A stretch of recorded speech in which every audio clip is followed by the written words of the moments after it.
Selamat datang di channel Belajar IPS Seru.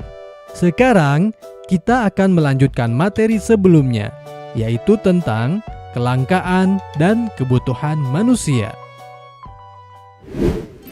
Setiap orang pasti memiliki keinginan. Misalnya, ingin mempunyai handphone keluaran terbaru, rumah yang estetik, mobil, atau jalan-jalan ke luar negeri. Namun, pertanyaannya adalah, apakah hal-hal tersebut benar-benar kita butuhkan? Jawabannya bisa jadi tidak. Nyatanya, seringkali kita merasa membutuhkan sesuatu, tapi kenyataannya kita hanya menginginkannya saja.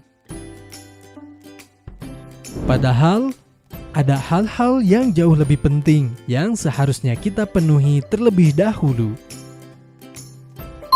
Ya, yaitu kebutuhan. Jadi, apa itu kebutuhan? Kebutuhan adalah semua barang ataupun jasa yang dibutuhkan manusia demi menunjang segala aktivitasnya dalam kehidupan sehari-hari.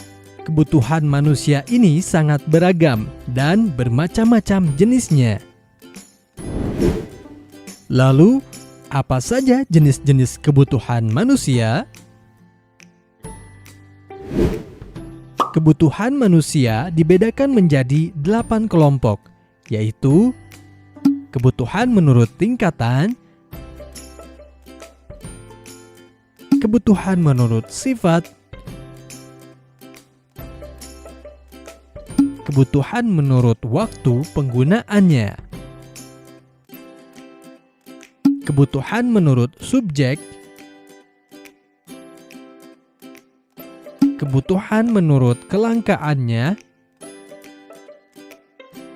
kebutuhan menurut hubungannya dengan barang lain, kebutuhannya menurut tujuan penggunaannya, dan kebutuhan menurut proses pembuatannya. Yang pertama, kebutuhan menurut tingkatan terdiri dari kebutuhan pokok, yaitu kebutuhan yang harus dipenuhi karena bila tidak dipenuhi akan mempengaruhi kelangsungan hidup, seperti pakaian, makanan, dan tempat tinggal. Kebutuhan sekunder atau kebutuhan tambahan merupakan pelengkap dari kebutuhan primer. Tidak terpenuhinya kebutuhan ini tidak akan mengganggu kelangsungan hidup. Contohnya adalah televisi, radio, dan handphone. Kemudian, kebutuhan tersier merupakan kebutuhan akan barang mewah. Kebutuhan ini tidak mutlak harus dipenuhi, tetapi disesuaikan dengan kondisi keuangan dari masing-masing orang, seperti perhiasan, mobil mewah, liburan ke luar negeri. Yang kedua, kebutuhan menurut sifat terdiri dari kebutuhan jasmani, yaitu kebutuhan yang bersifat memberi kepuasan pada badan atau jasmani. Contohnya adalah berolahraga. Dan kebutuhan rohani, yaitu kebutuhan yang dirasakan untuk kepentingan jiwa manusia. Contohnya adalah beribadah, belajar, dan liburan. Yang ketiga, kebutuhan menurut waktu penggunaannya, yang terdiri dari kebutuhan sekarang, adalah kebutuhan yang harus segera dipenuhi pada saat yang dibutuhkan. Contohnya, obat yang dibutuhkan bagi orang yang sedang sakit.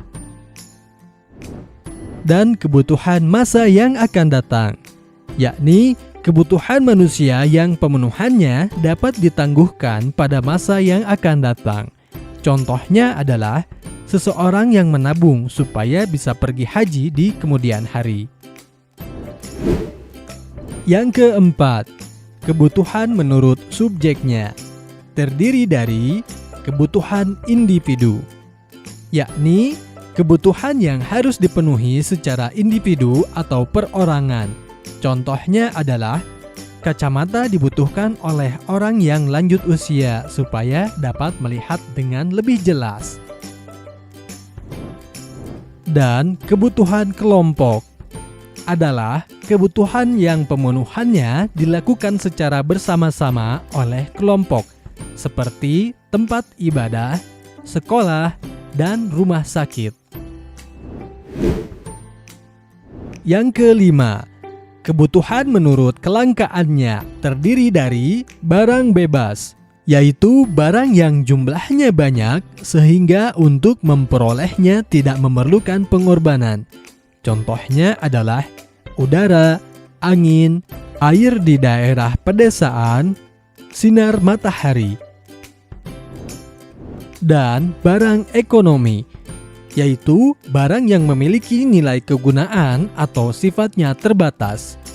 Oleh karena itu, manusia harus melakukan pengorbanan agar bisa mendapatkannya, seperti sepatu, handphone, dan komputer. Yang keenam, kebutuhan menurut hubungannya dengan barang lain terdiri dari barang substitusi, yaitu barang yang dalam penggunaannya dapat saling menggantikan dengan barang yang lain dengan syarat barang tersebut mempunyai kegunaan yang sama. Contohnya adalah pensil dan pulpen bisa saling menggantikan karena memiliki tugas atau fungsi yang sama, yaitu menulis. Barang komplementer adalah barang yang penggunaannya saling melengkapi satu sama lain. Contohnya adalah motor memerlukan bensin supaya bisa berjalan. Yang ketujuh, kebutuhan menurut tujuan penggunaannya terdiri dari barang produksi. Merupakan barang yang nilai kegunaannya tidak bisa langsung dikonsumsi, tetapi memerlukan proses terlebih dahulu. Contohnya adalah biji kopi dan mesin pembuat kopi. Dan barang konsumsi merupakan barang yang dapat digunakan secara langsung untuk memenuhi kebutuhan manusia. Misalnya adalah secangkir kopi yang hangat. Yang kedelapan, kebutuhan menurut proses pembuatannya terdiri dari barang mentah. Merupakan barang yang belum dapat digunakan untuk memenuhi kebutuhan, melainkan harus melalui proses produksi terlebih dahulu. Contohnya adalah biji gandum. Selanjutnya, barang setengah jadi. Merupakan barang yang masih dalam bentuk produksi. Contohnya adalah tepung terigu. Dan barang jadi merupakan barang yang dapat langsung digunakan untuk memenuhi kebutuhan. Contohnya adalah roti gandum.